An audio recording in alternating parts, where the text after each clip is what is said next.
The air purifiers on the 80th floor cost more than Liam made in a decade. They were designed to scrub the scent of anxiety, cheap coffee, and desperation from the boardroom. But they weren't built for biology.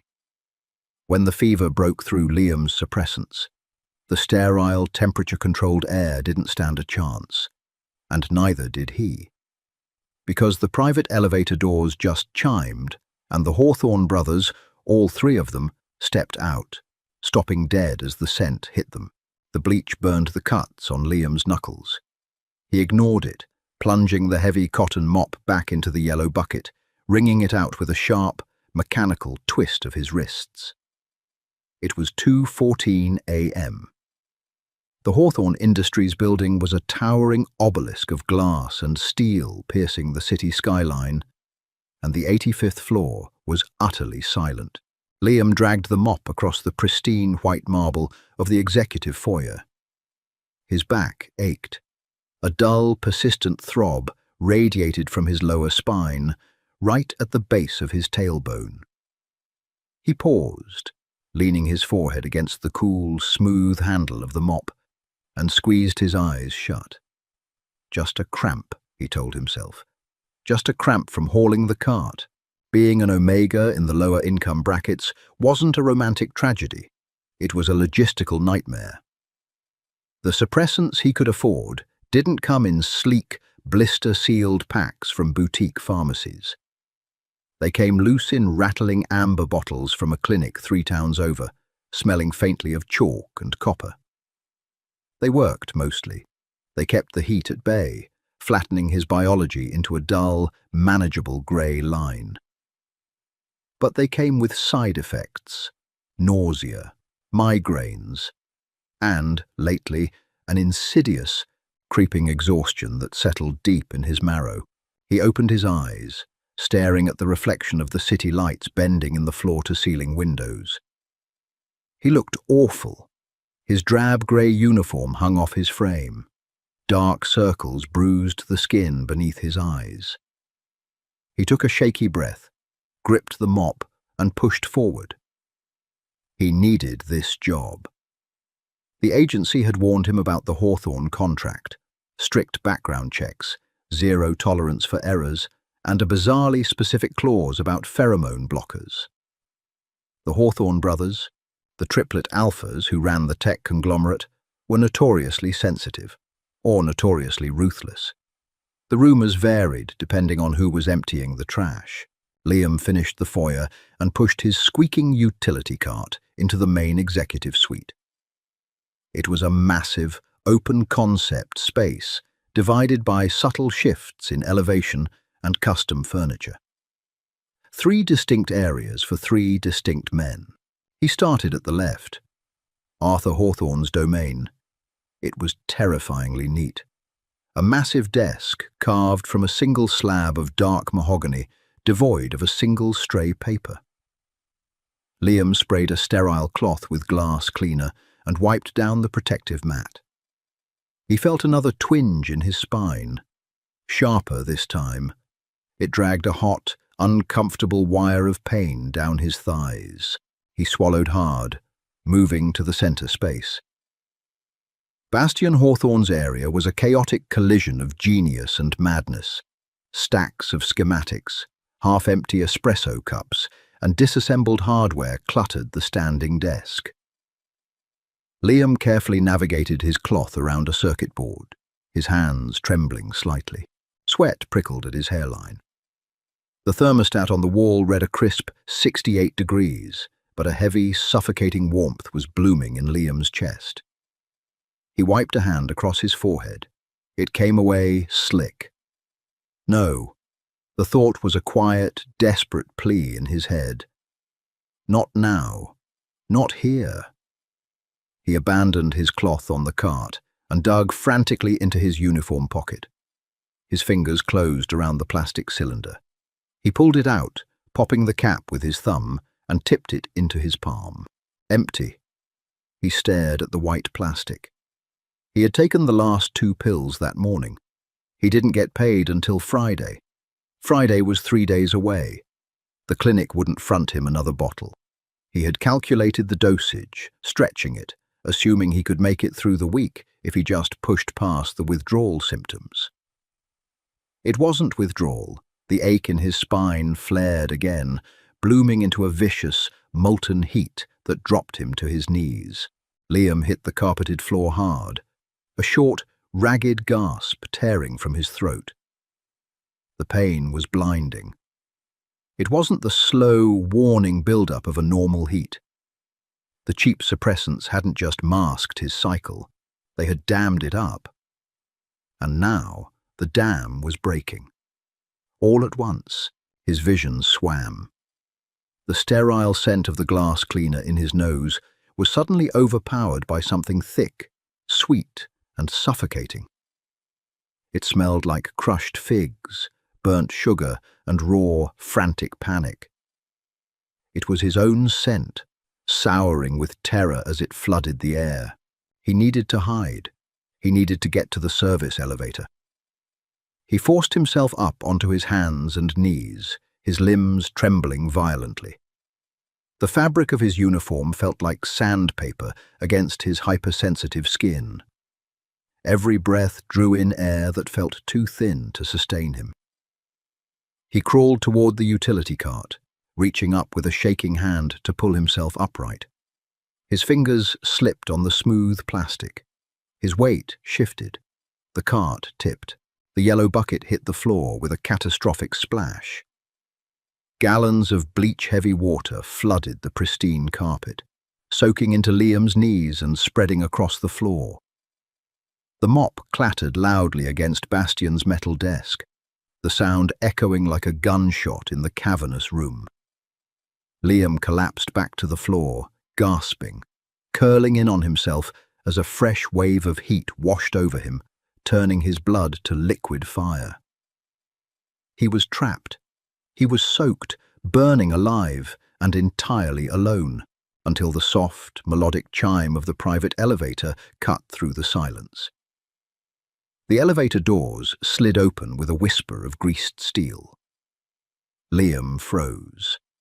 He lay curled on his side in the pooling, chemical-smelling water, his heart hammering against his ribs like a trapped bird.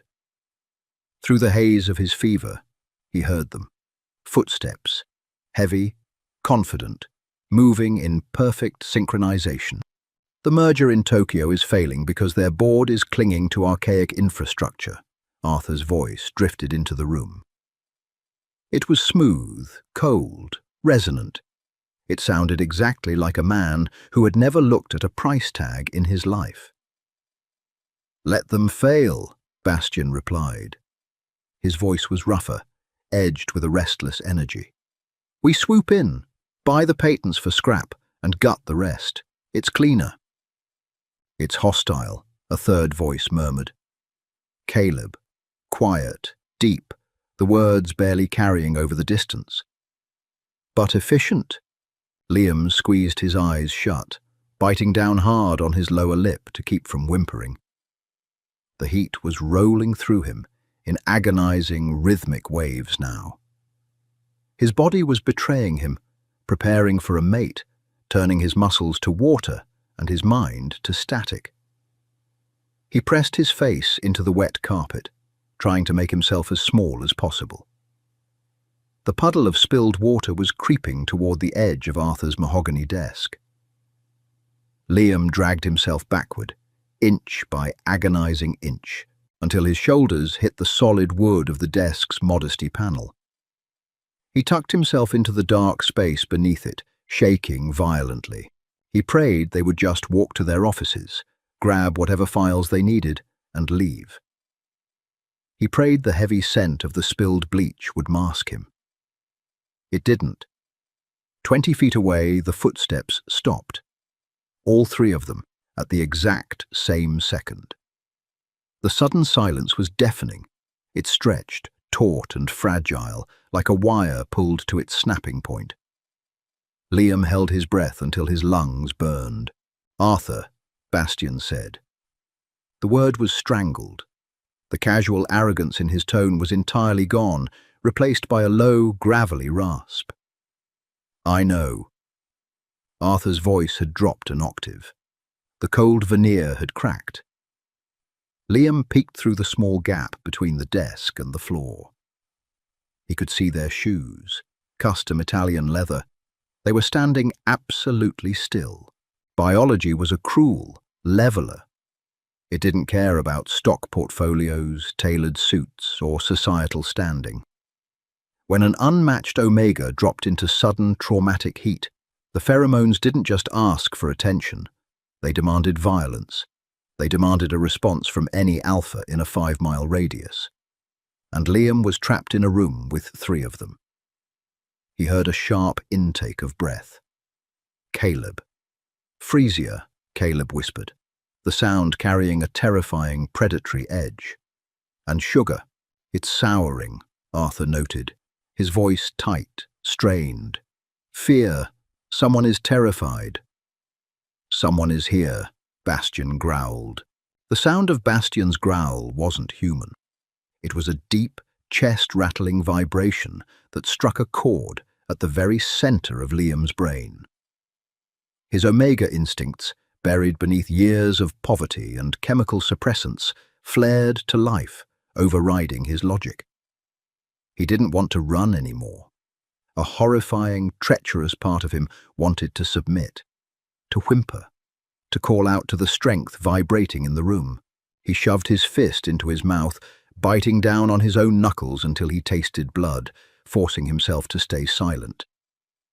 The footsteps started again, but the rhythm was different now.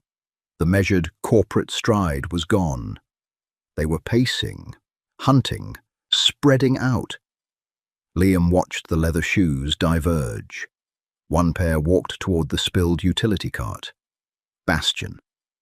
Liam heard the heavy breath of the alpha as he stood over the puddle of water. Bleach, Bastian muttered, disgust lacing his tone. Trying to cover it up. An employee? Arthur asked. His footsteps were moving slowly, deliberately, cutting across the center of the room.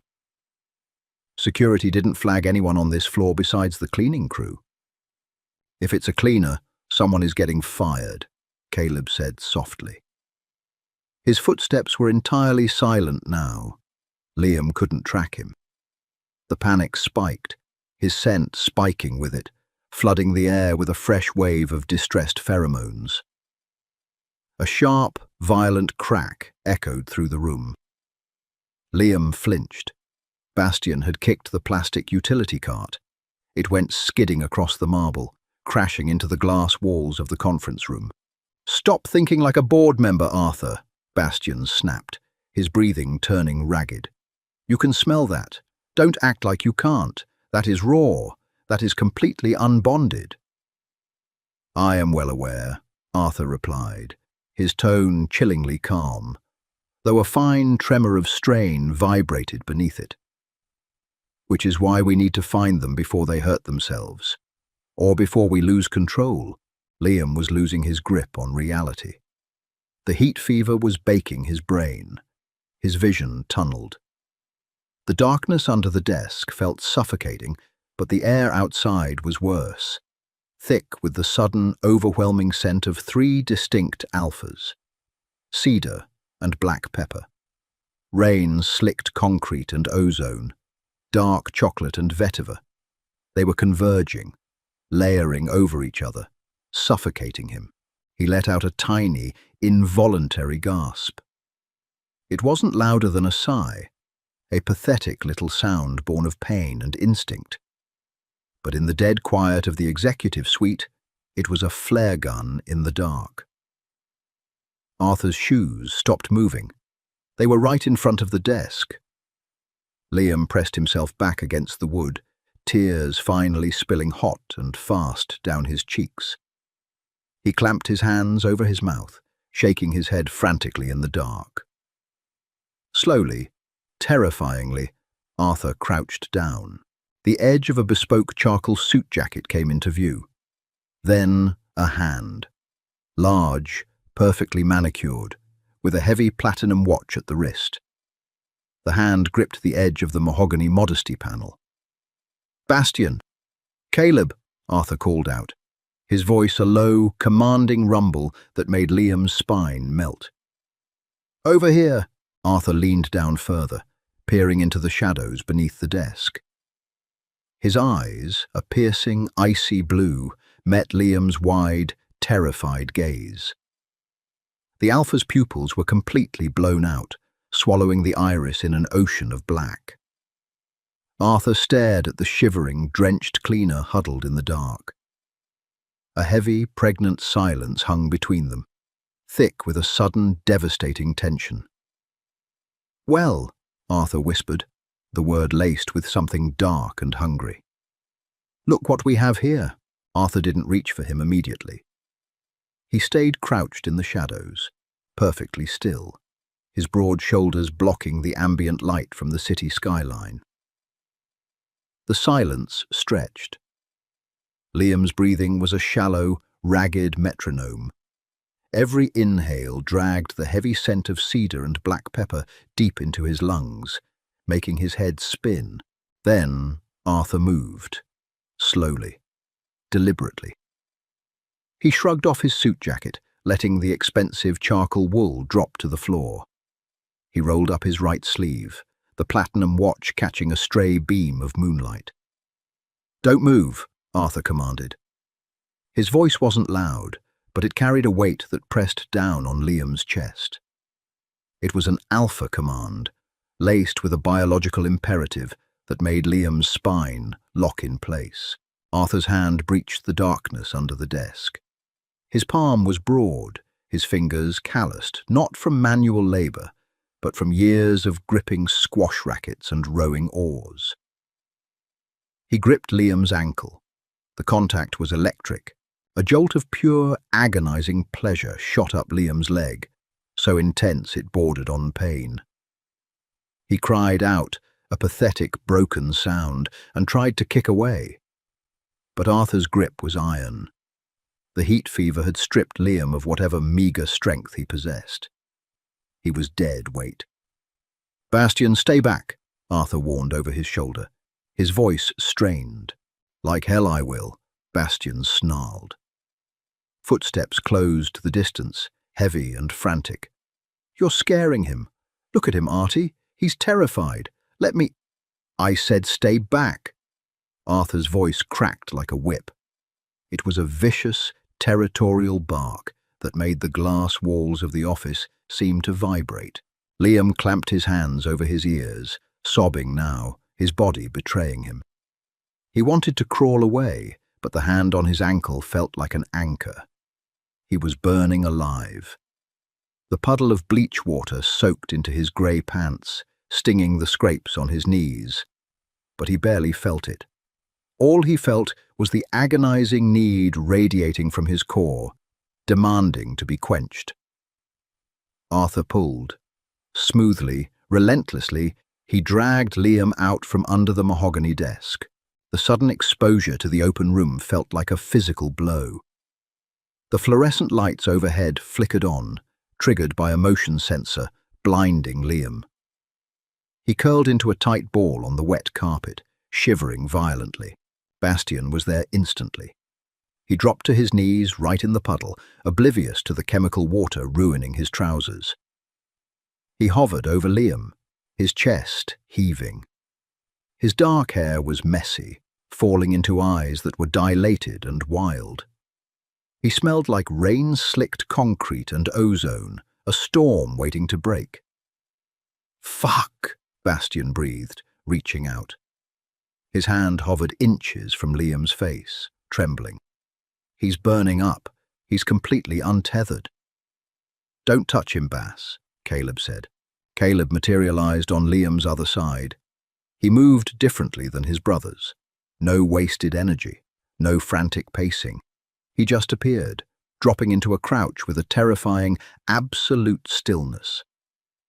He smelled of dark chocolate and bitter vetiver, grounding, suffocatingly rich. "If you touch him right now, with your head in this state, you won't be able to stop," Caleb continued. His eyes locked on Liam's flushed, tear-streaked face. "None of us will," Bastian curled his hovering hand into a fist and slammed it into the floor. The marble cracked under the thin layer of carpet. Liam flinched violently, letting out a sharp whine. "Look at him," Bastian yelled, the sound tearing from his throat. "He's in pain. He needs a hospital," Arthur interrupted, though he made no move to grab his phone. He was staring at Liam's throat, at the vulnerable, frantic pulse beating wildly against the pale skin. "He's dropped into a precipitous cycle. This isn't a natural transition. Something triggered it, or something broke." Liam couldn't follow the conversation. The words were just noise washing over him. The heat was a living thing inside him now, clawing at his ribs, turning his bones to lead. He weakly swatted at the collar of his uniform. The cheap polyester felt like sandpaper. It was choking him. He managed to pop the top button, gasping for air. 3 sharp intakes of breath echoed in the quiet room. The small, insignificant movement of baring his collarbone shifted the dynamic in the room from tense to dangerous. The scent of distressed, unbonded omega flooded the air, thicker than before. It smelled like crushed figs and burnt sugar, sweet and cloying, overriding the harsh chemical tang of the spilled bleach. "Arthur," Caleb warned, his voice finally losing its cool detachment. It dropped into a guttural rasp. Arthur's jaw was clenched so tight the muscle ticked visibly. He forced his eyes away from Liam's bared neck, staring at the floor. "The private suite, now!" "We can't carry him," Bastian argued, his voice shaking. "Skin-to-skin contact is going to push him over the edge. It's going to push us over the edge. Do you want to leave him out here in a puddle of bleach?" Arthur snapped. He didn't wait for an answer. He took a sharp, shallow breath, clearly fighting a massive internal war, and leaned down. He scooped Liam into his arms. Liam screamed, not from fear, but from the overwhelming, catastrophic sensory overload of being pressed against an alpha's chest while in the throes of a forced heat. Arthur was a furnace. The wool of his vest, the starch of his shirt, the overwhelming scent of cedar. It was too much. Liam arched his back, thrashing weakly, his fingernails digging into Arthur's shoulders. "I know," Arthur ground out, his eyes squeezed shut as he walked. He was holding Liam away from his body as much as mechanically possible, his arms rigid. "I know, just hold on." Liam couldn't hold on. The edges of his vision began to darken. The pain in his spine flared one last blinding time, and then the world finally, mercifully, faded to black. When Liam woke, the world was too soft. The hard, unforgiving reality of cheap linoleum floors and thin, scratchy blankets was gone. He was floating in something that felt like a cloud, wrapped in fabrics that whispered against his skin rather than chafing it. He didn't open his eyes immediately. He couldn't. His eyelids felt like they were weighted with lead. His body was a bruised, heavy ache. The violent, burning fever of the heat had subsided into a dull, pulsing hum just beneath his skin. He was still in it, but the precipitous spike had leveled off. He inhaled slowly. The air was cool, smelling faintly of lavender, expensive linen, and them. The memory of the executive suite crashed into his fragile consciousness. The spilled bucket, the elevator, the 3 of them cornering him, Arthur's hands. Liam's eyes snapped open. Panic spiked, immediately souring his scent. He was in a bedroom, a massive, dimly lit bedroom. Floor-to-ceiling windows looked out over the sleeping city. He was buried under a heavy, silk-covered duvet on a bed large enough to sleep 5. He looked down at himself. He was still wearing his grey uniform pants, but someone had removed his damp, bleach-soaked shirt. He was bare-chested. He scrambled backward, dragging the heavy duvet with him. pressing his back against the tufted leather headboard. He pulled his knees to his chest, making himself a small, defensive target. "He's awake." The voice came from the shadows. Liam flinched, snapping his head to the left. Caleb sat in a low armchair near the window. He wasn't wearing a jacket. His tie was gone, the top 3 buttons of his shirt undone. He looked exhausted. He was holding something small and white in his hands, turning it over and over. "Where are my clothes?" Liam rasped. His throat felt like cracked glass. "Your shirt was soaked in toxic chemicals," Caleb said. His voice was calm, but there was a tight, unnatural control to his posture. He didn't look directly at Liam. He kept his eyes fixed on the small white object in his hands. "Bastian is having it laundered, or burned, probably burned. I need to leave." Liam tried to push himself off the bed, but his legs turned to jelly the moment he shifted his weight. A fresh wave of heat washed over him, making him dizzy. He slumped back against the headboard, breathing hard. "You aren't going anywhere," a new voice said. The bedroom door clicked open. Arthur walked in. He looked completely unraveled. His perfect hair was a mess, his sleeves still rolled up, his vest discarded somewhere in the outer rooms. He carried a glass of water and a small white pill on a napkin. Bastian followed closely behind him, his presence immediately filling the room with a restless, chaotic energy. Bastian's eyes locked onto Liam, dropping instantly to his bare shoulders. A low, involuntary rumble vibrated in Bastian's chest. "Stop it, Bas!" Arthur snapped quietly, not looking back. Bastian clamped his jaw shut, looking away, his hands shoved deep into his pockets. He looked like a man standing on the edge of a cliff, fighting the urge to jump. Arthur approached the bed slowly, telegraphing his movements. He set the water and the pill on the mahogany nightstand. "Fever reducer," Arthur said, stepping back immediately. "It won't stop the heat, but it will stop your brain from boiling in your skull." Liam stared at the pill. He didn't trust them. He didn't trust anything that cost more than $1. "I can't afford that."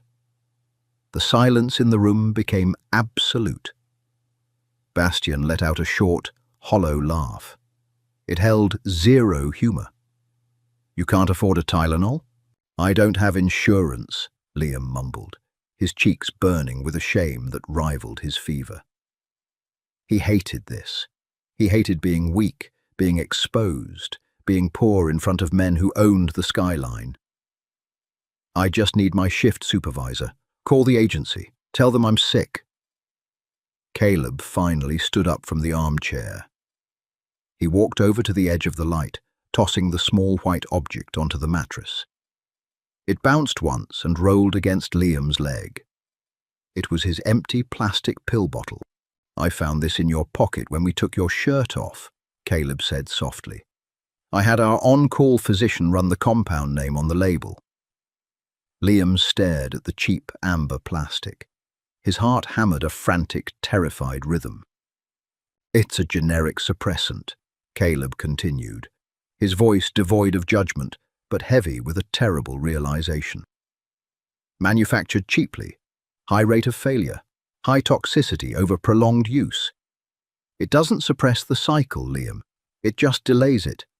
And when the body finally breaks through the chemical barrier, it creates a critical mass," Arthur finished, his voice grim. "A sudden, violent onset, the kind that can stop a heart." Liam looked away, staring at his trembling hands. "It's all I could get. The agency requires a clean scent profile. If I smell like an omega, I don't get the contract. If I don't get the contract, I don't make rent." He expected them to pity him. He expected the cold, detached charity of billionaires. Instead, a low, synchronized growl filled the room. It wasn't directed at him. It was directed outward, at the world, at the agency, at the sheer, brutal unfairness of it. Bastian stepped forward, his restraint snapping. He bypassed Arthur, stepping right up to the edge of the mattress. He didn't touch Liam, but he leaned in close enough that Liam could feel the heat radiating from him. "The agency is done," Bastian snarled, his eyes flashing with a terrifying, protective fury. "You aren't going back there. You aren't taking that garbage ever again." "You don't get to decide that," Liam whispered, though his voice shook. "He doesn't," Arthur agreed, moving to stand beside Bastian. His posture was rigid, his eyes dark. "But your biology already did. You're in peak heat, Liam. You won't be able to walk for 3 days, and you are trapped in a penthouse with 3 alphas who are currently fighting every instinct in their DNA not to claim you right now. Trapped." Liam repeated the word. It scraped against his raw throat, sounding pathetic even to his own ears. He looked at the 3 men towering in the dim light of the bedroom. The air in the room was thick, practically vibrating with the clashing pheromones of cedar, ozone, and vetiver. It was a suffocating pressure. It felt like standing at the bottom of the ocean. He gripped the silk duvet, pulling it tighter against his bare chest. His cynical mind, honed by years of scraping by on minimum wage and avoiding eviction notices, started doing the math. Nothing in this building was free. The Hawthorne brothers didn't operate charities. They operated empires. "What's the price?" Liam asked. His voice was a fragile whisper, but it cut through the heavy silence like a razor. Arthur flinched. It was a microscopic movement, a tightening of the jaw and a subtle shift in his shoulders. But Liam saw it.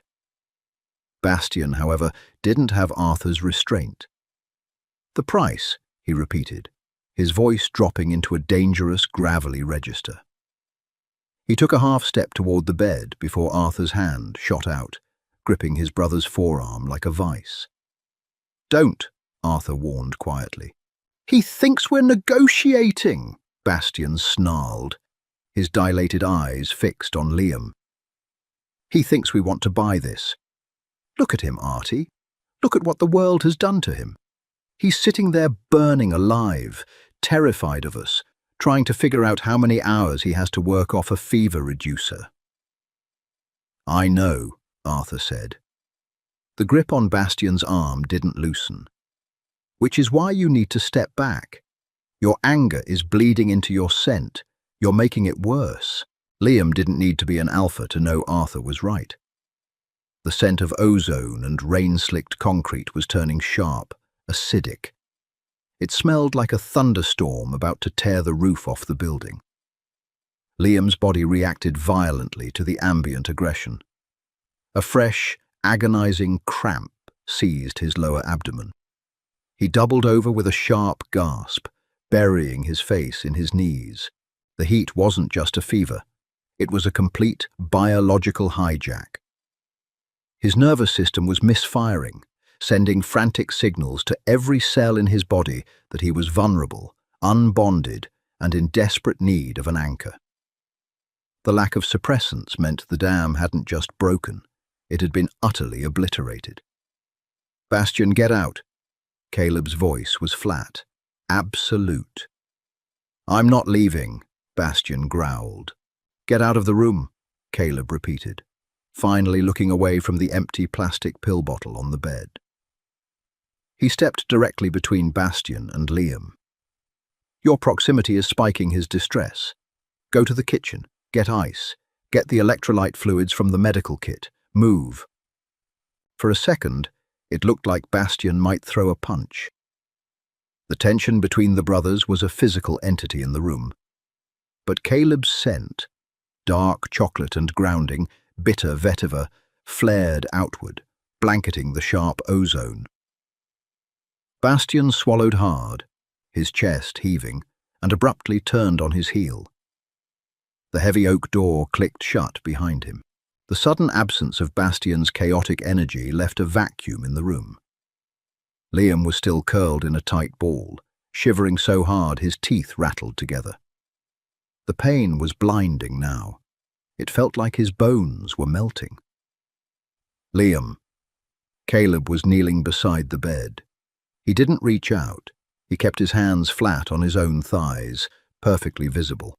"You need to take the pill," Caleb said, his voice a low, steady hum. It was incredibly soothing, a deep frequency that seemed to bypass Liam's panicked brain and speak directly to his biology. "It won't cost you anything. No one is keeping a ledger. You are sick, and we are going to help you. That's the end of the transaction." Liam cracked an eye open. Caleb's face was composed, but the dark circles under his eyes betrayed his exhaustion. The effort it took for an alpha to remain utterly docile in the presence of an unbonded omega in peak heat was astronomical. With a trembling hand, Liam reached for the nightstand. His fingers brushed the cool glass of water. He fumbled, nearly dropping it, but managed to get the pill into his mouth and wash it down. The water felt like ice sliding down his parched throat. He collapsed back onto the pillows, exhausted by the simple movement. "Good," Caleb murmured. "Now we need to address the environmental stress. Your biology is panicking because you don't have a safe place to ride this out. You need a nest." Liam closed his eyes. I don't build nests." It was a lie, and Caleb knew it. Omegas built nests. It was instinct. But nesting required safety. It required soft things, things that smelled right, things that belonged to a pack. Liam had spent his entire adult life in barren studio apartments, sleeping on second-hand mattresses, hoarding his meager resources just to survive. Nesting was a luxury he couldn't afford. "You don't have to build it," Arthur said softly from the foot of the bed. "But you need to be in one." Liam heard the rustle of fabric. He forced his eyes open. Arthur was unbuttoning his tailored dress shirt. He pulled it off, revealing a plain white undershirt over broad, heavily muscled shoulders. He folded the expensive dress shirt neatly and set it at the foot of the mattress. It radiated the deep, comforting scent of cedar and black pepper. Caleb stood up. He pulled off his dark cashmere sweater, leaving him in a simple grey t-shirt. He placed the sweater next to Arthur's shirt. The rich, bitter scent of vetiver joined the cedar. A moment later, the bedroom door opened again. Bastian stood in the frame. He held a glass pitcher of ice water in one hand. In the other, he held a heavy, worn, black cotton hoodie. He walked to the bed, set the water on the nightstand, and dropped the hoodie onto the pile of clothes at Liam's feet. The sharp, electric smell of ozone and rain layered over the others. "Use them," Bastian said, his voice entirely stripped of its earlier anger, leaving only a raw, desperate plea. "Please." Liam stared at the pile of clothing. His rational mind screamed at him to throw them on the floor, to reject the charity, the pity, the overwhelming intimacy of taking an alpha's scent-drenched clothing. But the fever was too loud. The biological imperative was a roaring monster in his head. With a shaky, defeated sob, Liam reached out. He dragged Bastian's heavy hoodie toward his chest, burying his face in the dark fabric. The scent of rain and ozone filled his lungs, immediately grounding him. He reached for Arthur's shirt, pulling it over his shoulders like a shield, and tucked Caleb's cashmere sweater against his stomach to soothe the violent cramps. As the three distinct scents enveloped him, the terrifying spike of his heat finally began to plateau. The panic receded, replaced by a heavy, narcotic exhaustion. He curled into the center of the makeshift nest, his breathing evening out. The three alphas stood around the bed in absolute silence, watching the Omega finally succumb to sleep. The corporate world outside the glass windows continued to turn, But inside the penthouse, the rules had permanently changed. Time lost its architecture. There were no hours, no morning or evening, only the rise and fall of the fever. Liam drifted in a hazy, fragmented state of consciousness. Whenever the heat flared, threatening to drag him back into the agonizing cramps and blind panic, a cold washcloth would press against his forehead. A glass of electrolyte water would be guided to his cracked lips. A low, grounding voice would murmur in the dark until the worst of the wave broke and rolled back into the ocean. He didn't know how long it had been. When he finally opened his eyes and the world stayed in focus, the bedroom was bathed in the bruised purple light of early dusk. He was buried deep in the center of the massive bed. The nest had grown. It wasn't just the 3 shirts anymore. There were heavy throw blankets, soft linen pillowcases, and a thick, weighted quilt that smelled intensely of Arthur. It was a fortress of scent and soft fabrics. Liam shifted his legs. They felt heavy, but the searing, wire-taut pain in his spine was gone. The heat had finally crested. He was descending into the lingering, hollow exhaustion of the aftermath. "Drink this." Liam turned his head slowly. Bastian was sitting on the edge of the mattress near Liam's feet. He was holding a steaming ceramic mug. He looked terrible. His dark hair was a mess, his jaw covered in a thick layer of stubble, and his eyes were red-rimmed. He was wearing grey sweatpants and a plain t-shirt. He didn't look like a billionaire tech mogul. He looked like a man who hadn't slept in 3 days. Liam pushed himself up on his elbows. His muscles protested, shaking violently. He managed to sit up, leaning heavily against the leather headboard, pulling Caleb's cashmere sweater tightly around his shoulders. Bastian shifted closer, offering the mug. "It's bone broth. Our chef made it. You haven't eaten solid food in 72 hours.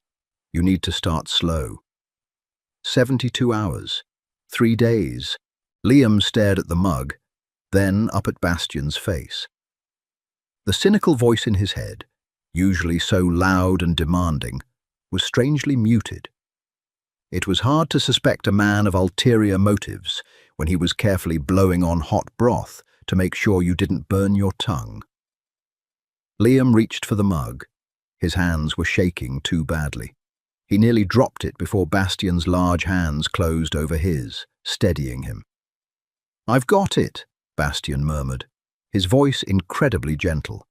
"Just sip." The broth was rich and deeply savory.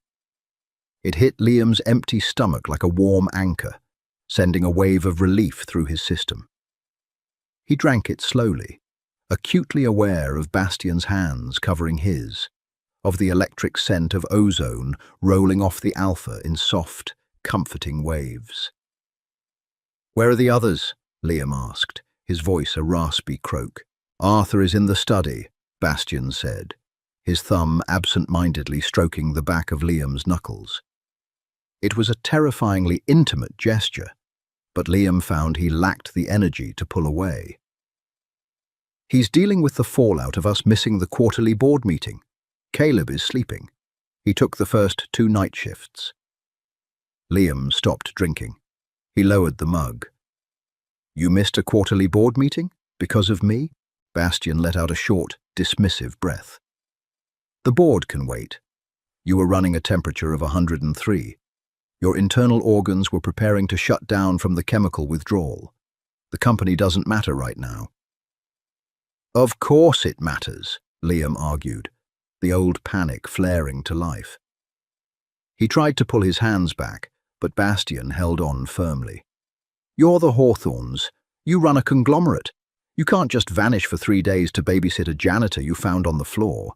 "You aren't a janitor anymore," Arthur's voice cut through the dim room. Arthur stood in the doorway.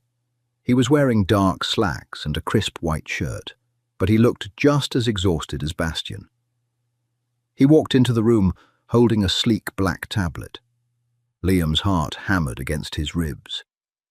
"What does that mean? Did the agency fire me?" No, Arthur said. He walked over to the bed, stopping next to Bastian. He looked down at Liam, his icy blue eyes entirely unreadable. I bought the agency. The silence in the room was absolute. Liam stared at Arthur, convinced the fever had returned, and he was hallucinating. You did what? Liam whispered. I bought it, Arthur repeated, his voice perfectly even, as if discussing the purchase of a new coffee machine. It took roughly 40 minutes of negotiations yesterday morning. The previous owner was highly motivated to sell when I informed him that our legal team was preparing a class action lawsuit regarding his mandatory suppressant policy. Liam felt the blood drain from his face. The sheer, terrifying scale of their wealth hit him all over again. They didn't just solve problems, they erased them from existence. Why would you do that? Liam asked, his voice shaking. I can't pay you back for a company. I don't even have a savings account. Arthur sighed, a heavy, tired sound. He set the tablet down on the nightstand and pinched the bridge of his nose. Liam, look at me. Liam did. This isn't a transaction, Arthur said slowly, enunciating every word. You owe us nothing. The agency was negligent. They put you, and dozens of other Omegas, in lethal danger to save a few dollars on healthcare premiums. They needed to be dismantled.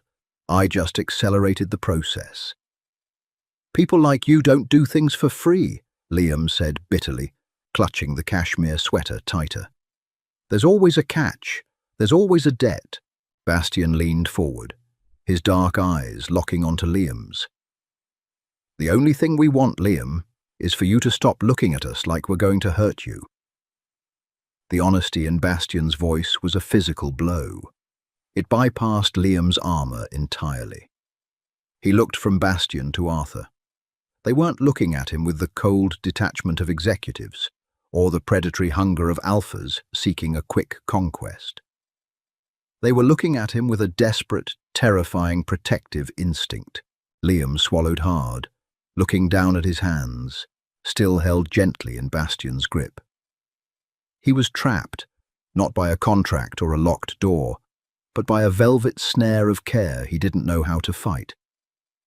The heat was over, but the gravity pulling him toward the Hawthorne brothers had only just begun to settle. Morning arrived without permission. Sunlight carved a brilliant, hot line across the foot of the bed, dragging Liam out of a dreamless sleep. He lay perfectly still.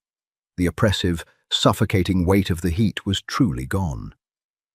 In its place, a sharp, crystalline clarity settled over his mind. He remembered everything. He remembered crawling under the desk. He remembered Arthur carrying him. He remembered the bone broth, the terrifying revelation about the agency, and Bastian's desperate plea. He remembered the visceral terror of the utility closet, the agonizing spike of the fever, and the absolute humiliation of begging for mercy without a single word. Now, bathed in the soft morning light, the humiliation felt distant. The physical reality of the penthouse was too demanding to ignore. He pushed himself into a sitting position. The penthouse was dead quiet. He swung his legs over the edge of the mattress. His bare feet touched the thick wool carpet. He stood up. His center of gravity felt skewed, leaving him slightly dizzy, but his legs supported his weight. He was wearing Bastian's black hoodie and his own ruined uniform pants. He looked like a refugee standing in the middle of an architectural digest spread. Leaving the bedroom felt like crossing a heavily guarded border. Liam gripped the brass handle of the heavy oak door and pulled it open. The corridor stretched out, lined with abstract paintings and discreetly recessed lighting. He walked slowly, his footsteps muffled by the carpet. He didn't know where he was going. He just needed to know he could move. He needed to prove to himself that the door wasn't locked from the outside. He found the main living area. It was a vast, open-concept space wrapped in glass. The city sprawled out below, a chaotic grid of concrete and steel, silent from this altitude. Liam walked to the window, pressing his palm against the cool glass. Down there, the world operated on a brutal, unforgiving logic. You worked, you paid, you survived. Up here, the rules were suspended. "You shouldn't be walking," Liam turned. Caleb stood in the entrance to the kitchen. He was wearing dark sweatpants and a fitted grey t-shirt, holding a steaming mug of coffee. His hair was slightly damp, curling at the ends. The bitter, grounding scent of vetiver drifted across the room, wrapping around Liam like a heavy blanket. It was infuriating how quickly Liam's body recognized the scent and relaxed. "I'm not an invalid," Liam said. His voice was stronger than yesterday, but it still rasped. "The fever broke," Caleb agreed, walking slowly into the living area. "But your nervous system just endured a Category 5 hurricane. You are running on fumes and adrenaline. Sit down." Liam crossed his arms over his chest, digging his fingers into the soft cotton of the hoodie. "I want to go home." Caleb stopped 10 feet away. He didn't push the proximity. "To the studio apartment in the garment district, the one with the broken radiator and the landlord who ignores your maintenance requests." Liam bristled, his spine snapping straight. "You investigated me." "Arthur did," Caleb corrected, taking a sip of his coffee. "It took him about 6 minutes to pull your entire rental history, financial records, and medical files." "Don't look at me like that, Liam. You collapsed in our office. We needed to know who you were, if you had a pack, if someone was coming to look for you. And you found out I'm a nobody," Liam shot back, a bitter laugh escaping his chest. "No pack, no family, just a cheap cleaner who couldn't afford real medication. So what's the plan? You bought my employer, you know my address. Are you going to adopt me like a stray dog?" Caleb set his mug down on a low glass coffee table. The clink of ceramic against glass was sharp in the quiet room. He looked up, his dark eyes locking onto Liam. The calm, detached aura Caleb usually projected cracked, revealing something intense and tightly coiled underneath. "Do you want to know what Arthur did after he bought the agency?" Caleb asked, his voice dropping low. "He fired the board of directors. Then he transferred the corporate lease of your apartment building to a shell company we control. He didn't do it to trap you, Liam. He did it because the idea of you going back to a freezing room in a dangerous neighborhood makes him feel like he's going to lose his mind." Liam stared at him, the air rushing out of his lungs. "That's insane. You can't just buy a building because we are alphas who found an unbonded omega dying on our floor," Caleb interrupted, stepping closer. "Yes, we can, and we will. Biology doesn't care about your pride, Liam. It doesn't care about our corporate structure. Our instincts are screaming at us to protect you, to provide for you, to tear apart anything that threatens you. We are fighting a war inside our own heads every second we look at you." He thought about the squalor of his apartment, the peeling yellow wallpaper in the hallway, the constant, gnawing anxiety over whether he could afford groceries and his heat suppressants in the same week. He had convinced himself that the struggle was noble, a testament to his independence. But standing here, surrounded by millions of dollars of security and comfort, the struggle just felt exhausting. Caleb watched the micro-expressions cross Liam's face. He seemed to track the exact moment Liam's resolve wavered. "You're calculating the angle," Caleb said softly. "You're trying to figure out how we plan to exploit you. It's written all over your face." "Everyone wants something," Liam replied, his chin tilting up defensively. "No one drops millions of dollars on a stranger without expecting a return on investment." "You aren't an investment," Caleb countered, his tone hardening slightly. You are a living, breathing person who was failed by every systemic safety net designed to protect you. Our return on investment is knowing you are breathing, that you are safe. Liam looked away, staring out at the hazy morning sky. Safe is an illusion. Safe just means you haven't realized how the trap works yet. Then let us prove you wrong, Caleb challenged. He didn't raise his voice, but the command was unmistakable. Stay, eat the food, sleep in the bed. Let Arthur rebuild the agency so no one else gets poisoned by cheap suppressants. Watch us, test us. If, after you are fully recovered, you still believe we are just exploiting you, you can walk out that door, and we won't stop you. Liam met Caleb's gaze. The alpha wasn't lying. The bitter truth of the vetiver scent carried no deception. It was a terrifying proposition. Giving up control, even temporarily, went against every survival instinct Liam possessed. But the heavy, comforting weight of the hoodie and the steady, grounding presence of the man standing before him offered a different kind of survival. Footsteps echoed against the polished concrete, shattering the quiet intimacy of the living room. Liam pulled away from Caleb, taking a defensive step backward. Arthur strode in, a phone pressed tightly to his ear. He looked immaculate in a sharp navy suit, but the tension radiating from him was palpable.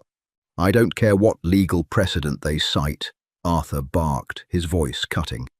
"Bury them in paperwork, file injunctions until their legal fees eclipse their budget. I want that clinic shuttered by Friday." Arthur ended the call, tossing the phone onto the kitchen island with a loud clatter. He pinched the bridge of his nose, taking a deep, shuddering breath. The scent of sharp cedar flooded the room, spiked with residual anger. Liam watched him, his heart rate picking up. "The clinic?" he asked softly. Arthur's head snapped up. His eyes widened, the anger melting away the second he saw Liam. He crossed the room, stopping beside Caleb. He looked Liam up and down, cataloguing his posture. "You're out of bed." It wasn't a question. It was a rapid assessment. "I'm not fragile," Liam said, though he instinctively leaned closer to Caleb's grounding presence. The irony of seeking comfort from one alpha to defend against another wasn't lost on him. "The clinic that prescribed your suppressants," Arthur said. "They've been importing substandard compounds, distributing them to low-income omegas. We're tearing them apart." Liam stared. The casual destruction of a medical facility was dizzying. "People rely on that clinic. People like me. You're cutting off their only supply." "To the new facility we're opening instead," Bastian said, walking in. Dressed in dark denim and a black t-shirt, he carried a brown paper bag smelling of fresh pastries and roasted garlic. He looked energized, practically vibrating with focused purpose. His dark eyes softened at Liam. Fully funded, subsidized care, high-grade suppressants for anyone who needs them. Bastian set the bag on the coffee table. "It sounds like a fairy tale," Liam said, his voice laced with defensive cynicism. "Billionaires swoop in, save the tragic Omega, and magically fix corrupt healthcare with money. That doesn't happen. In the real world, the Omega pays for it, always." "You're right," Arthur agreed smoothly. "It doesn't happen in the real world, but we own a significant portion of it. We have the luxury of reshaping reality. And right now, our singular need is ensuring you never look at another generic suppressant bottle again." Bastian leaned forward, his elbows resting on his knees. "We aren't doing this to buy your affection. We're doing it because letting that system exist, after what it did to you, is unacceptable to our instincts. That it benefits you is the point, not the price tag. We aren't just burning things down, we're building something better. For you." Liam felt his throat tighten. Tears were entirely unbidden, a treacherous byproduct of his lingering hormonal imbalance and the overwhelming weight of their actions. He squeezed his eyes shut, turning his head away. He hated being seen as weak. A warm, dry hand gently cupped his jaw. Liam opened his eyes. Arthur stood right in front of him. The ruthless executive was gone. The man looking down was devastatingly gentle. Arthur's thumb stroked a stray tear from Liam's cheek. "Don't hide from us," Arthur murmured. "You don't have to be strong here.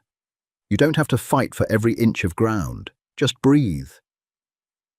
"I don't know how," Liam admitted, his voice cracking. "We'll teach you," Bastian said, moving to stand on Liam's other side. His proximity was a warm, protective barrier. "It's a process," Caleb added, anchoring Liam from behind. "We are alphas, territorial, arrogant, accustomed to getting our way. You will have to tell us when we push too hard." Liam looked at them, a unified front offering him a place within their circle, not as a subordinate, but as the absolute center of their gravity. He thought about his grueling years of scraping by, the constant fear, the bone-deep loneliness. He breathed in the grounding scent of Caleb's vetiver. "What if I say no?" Liam asked, testing the bars one last time. "What if I take the subsidized care, keep my apartment, and tell you to leave me alone?" Arthur took a half step back, his expression serious. "Then we step back. We ensure you are safe and financially secure. And we never cross your path again, unless invited." The certainty in his voice was the final key turning. It wasn't a trap. It was a choice. Liam looked down at the oversized black hoodie he was wearing. He pulled the sleeves down over his knuckles. He didn't want to take it off. The cynical, hardened cleaner had burned away in the fever. The man left behind was exhausted, but for the first time in his life, he wasn't afraid. "I'm hungry," Liam said softly. The collective exhalation from the three alphas was a physical wave. The tension shattered. Bastian laughed, a bright, joyous sound. Arthur smiled genuinely, and Caleb gently steered Liam toward the sofa. They didn't push for promises or demand a bond. They just opened the bag, handing him a warm pastry, their scents mingling into a complex, perfect harmony. Outside, the city continued its brutal grind, but inside, Liam had finally stopped running. Autumn arrived with a biting chill, stripping the city streets of their lingering summer warmth and painting Central Park in bruised shades of gold and rust. Liam watched the grey sky through the tinted passenger window of a private town car. He wasn't wearing coarse polyester today. He wore a heavy wool coat Caleb had left draped over his armchair last week, the pockets lined with impossibly soft cashmere. It fit perfectly. He traced the smooth line of the stitching, letting out a slow, steady breath. The past 2 months had been a grueling exercise in dismantling his own defense mechanisms. The Hawthorns hadn't locked him in a gilded cage, nor had they demanded an immediate, overwhelming physical bond. Instead, they had handed him the keys to his own life. When Liam quietly admitted that the idle luxury of the penthouse made him feel useless, Arthur hadn't argued. Within 48 hours, Caleb had converted a spare room into a drafting studio, and Bastian had dumped a stack of university brochures on the kitchen island, offering to fund the architectural design degree Liam had abandoned years ago. They didn't want a kept Omega. They wanted him whole. The car glided to a halt. The Hawthorne Industries building loomed above him, identical to the night his heat had broken, and he thought he might die inside it. But the context had shifted entirely. Stepping out into the crisp air, Liam bypassed the shadowy service entrance. He walked directly through the towering glass doors of the main lobby. The head of security, a massive alpha who used to sneer at the cleaning crews, immediately straightened up and offered a crisp, respectful nod. Liam swiped a sleek black keycard over the private turnstile. The VIP elevator chimed its quiet, melodic welcome. He rode it up to the 85th floor. His heart still hammered a faint, nervous rhythm against his ribs whenever he made this ascent. Trauma didn't just vanish because his bank account balance changed. It lingered in the edges of his peripheral vision, whispering that the floor could still drop out from under him. The steel doors whispered open. The executive suite was chaotic. Bastian was pacing near the floor-to-ceiling windows, shouting into a wireless headset about microchip supply chain delays. Arthur sat behind his massive mahogany desk, ruthlessly striking red ink across a stack of dense legal contracts. Caleb was hunched over a standing table, analyzing a complex structural schematic for a new development. Then Liam stepped off the carpeted threshold. 3 heads snapped toward him simultaneously. The corporate chaos evaporated in a fraction of a second.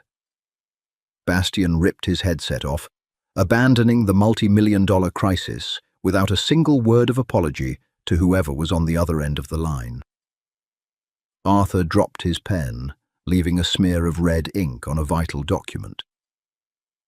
Caleb straightened up, his broad shoulders dropping 2 inches as the ambient tension left his frame. "You're early," Arthur said. His cold, executive mask melted away instantly, replaced by a devastating, genuine warmth that still made Liam's chest ache.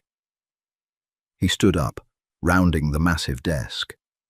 "Traffic was light," Liam replied. He walked further into the room.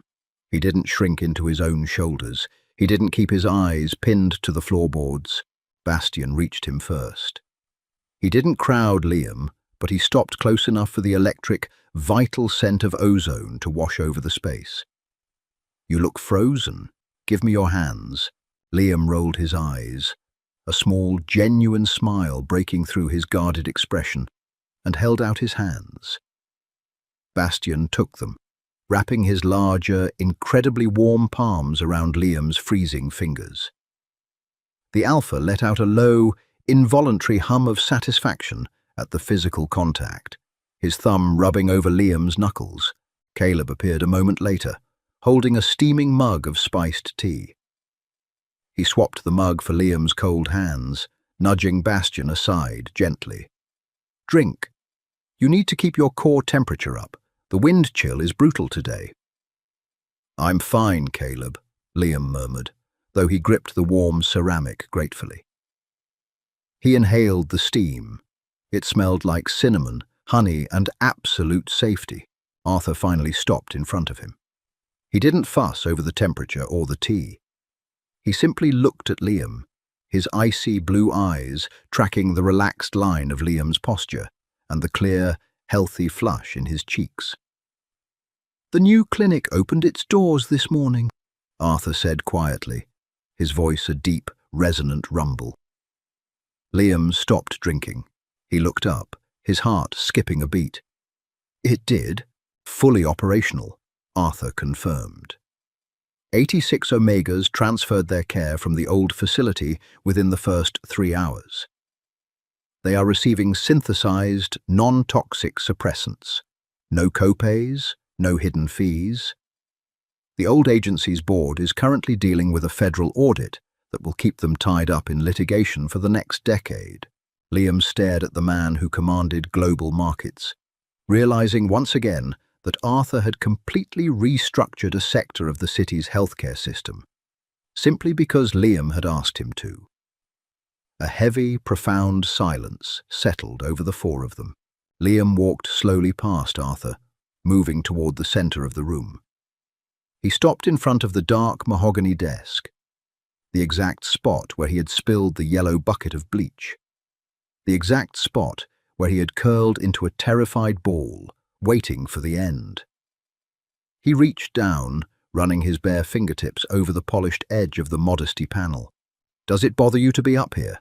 Caleb asked from behind him, his voice laced with careful, immediate concern. We can meet you on the ground floor next time, or we can work from the penthouse. No, Liam said softly. He turned around to face them. They were watching him with absolute, unwavering focus. Three brilliant, dangerous men who had willingly laid their territory at his feet. It reminds me. Reminds you of what? Bastian asked, his dark brows furrowing slightly. That I survived, Liam answered. He took a step toward them, then another. He didn't stop until he was standing squarely in the center of their triangle. And that I didn't have to do it alone. He reached out, resting one hand firmly on Bastian's forearm. He leaned his shoulder against Caleb's chest, feeling the steady, grounding thrum of the Alpha's heartbeat against his back. Finally, he looked at Arthur, holding the intense gaze without flinching. Arthur reached out, slowly threading his fingers through Liam's hair, gently cradling the back of his neck. It was a deeply claiming gesture, yet entirely devoid of possession.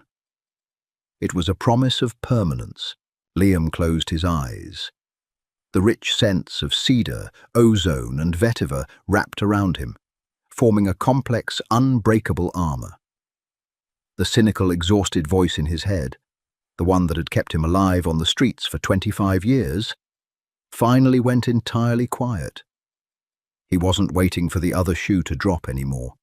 He was exactly where he was supposed to be.